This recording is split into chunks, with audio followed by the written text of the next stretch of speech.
moni e fete na iai a ia. Pe I tūlanga tau tupe le sui su fono lava ia. Tupe whaare tūla fono. Po se a ia se sui su fono e te tau o na wha maonia. E wha sila ina atu ma le whaia o so se la sanga. E ave e se ai se a fete na inga. Po le le a wai atu ilana feutanga inga tau pisinisi. Ma fe wha tau inga tau pisinisi. Mana onga wha pitoa mo minsta ma isi tangata o lo umia tofi wha ale malo. O suis fono uma o lo umia tofi wha pale mene. O so seitu a inga ua mana o mia e usita ia a toa toa a ia inga au tu. E peo na wha amtala inga I lunga ma e le tatau I lalo se tūla fono o se tūlanga o na whaia o so se whai unga. Po le tu ina atu o se malosi o so se tu ainga. Po le a lava e tu sa I se mata upo le a maua I se sui su fono. O so se wha poponga iana mea tō tino. Po o so se wha manuyanga. Wha salanga. O le solia o le nei tu la fono lai titi o le a onu tango fia I le komiti o tu langa aloa ia. Ma mi o tau aloa. Po e pei ona le a fua ina e le pale mene. Mo le whatino ina o le tautonga lau fionga le sui mamalu. O te wala watu ina ia e a fio mai I nei luma o le lau mo le whatino ina o lau tautonga.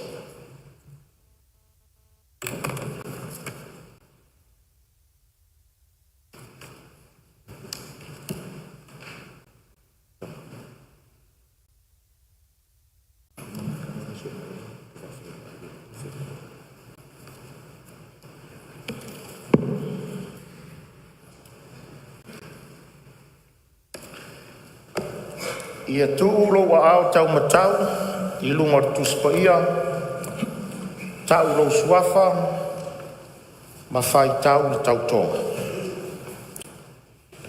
Wau, lau timu ia wa le sewa ai, te tau tō I le tua e ona le malusi umalak, le au wha maoni, tau a veina tonu, e lo tonu wha maoni le malo tu tō tasi o Samoa.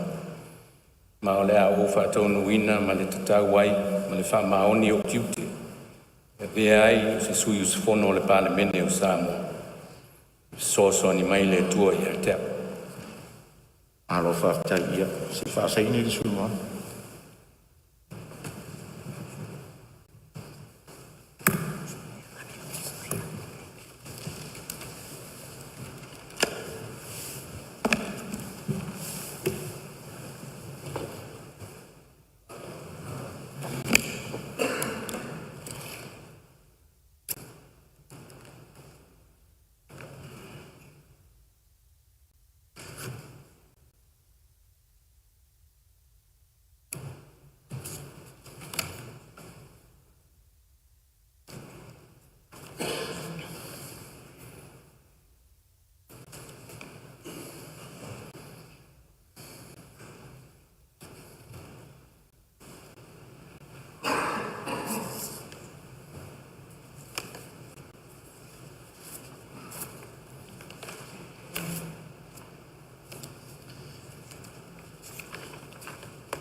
Malelenga mai le au le malo.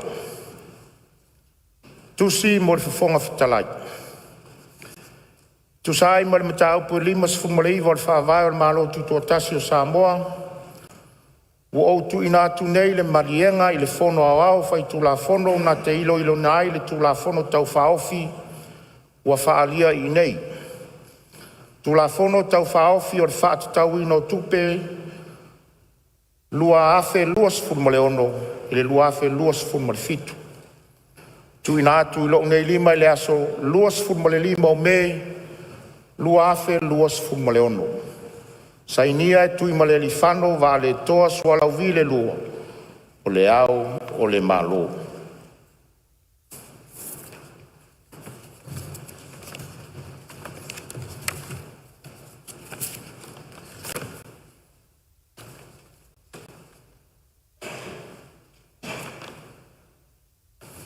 Fasilanga ma le taitai o le mota. tu sai ma tu la fono tu mau iwa se funu maleo no le palemene ua tu ina tu nei le fasisilanga i le fono au fai tu la fono mo le ilo ino le tu la fono tau faofi ua ta ua ilalo tu la fono tau faofi o le teuteu ngor tu la fono ele fua ngā whanua ma si o manga luafe lua se funu maleo no tu ina tu lo nei lima e so lua se funu maleo lima o me lua se funu maleo no ono po la auria le mani e toa po la te vau fosi tai o le mota.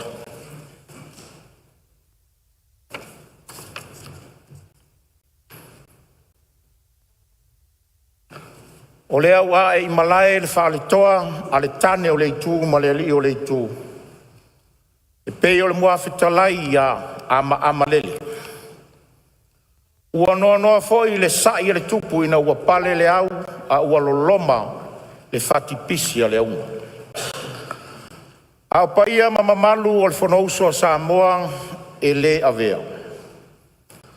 O sa foi ma whai ngā e tausi va tele ma pale whea ngai e le nofo a tula o le atunu. Vi ia le ali o lo tātou tapau sile au le malosi umalawa. O le atua e paia e mamalu ma e mamana foi. O ia ua mafuai ona tātou wheiloa i le nei tae au fōu. I le fia ma le ori. Foi peia le vi inga o le whamanu ma le whanetanga ia te ia e whavavau. Tulonga le maualunga o le whaalepa usu ngā whono e fia o le atunu. O lupe na whaia mai le fui tulou. E momori le finangalo Samoa i upu whai o malo. I le fio lau fionga le teitai o le malo, lau fionga i le ri palemia. A fio le sui palemia ma minsta al kapenete. Whapea le a fio mai o minsta langlango. Fio lau fionga i le teitai o le tuangai, whapea lau fionga i le sui teitai. A fio fionga i teitai fono, ma sui teitai fono komiti wha palemene. Lau fionga le sui fono fitalai, ma sui fono uma o le palemene lono sifuru ma le vada. O te whātalo whātu fo i le paia o le tātou maota, le a fio mai ofisa whāwai. A fio mai whārurunga o matanga ruenga ma whālapo tonga tu maotia si o tātou malo. Ma le mamalu o le atunu o mawhai o na tātou mafuta. Whamalor so i fua manuia ma le langi mamaa. Whātalo whātu fo i whāwhonga tāpua i mai a Samoa, i ona tūlanga whālupe ina. I le awhio mai i ona ao se ia pā ia le whānau lalo vaoa si o tātou watunu. I le ngata i Samoa nei, ai whāpea fo i si o tātou, i so se tafa o le lalo langi. E whātalo whātu lau palemene le nei tai au fōu. Ma lor so i fua manuia ma le langi e mamaa.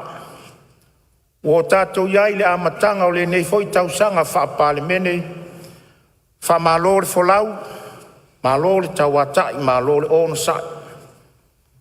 Le nei aso ma le fou alo whaiwa le tātou maota, i alo whangia le atua usu ngā whono uma, whaafuru mai le langi lo utou finangalo, e sa ili ai malo mo nai o tātou tu malo, a Samoa ao te teli.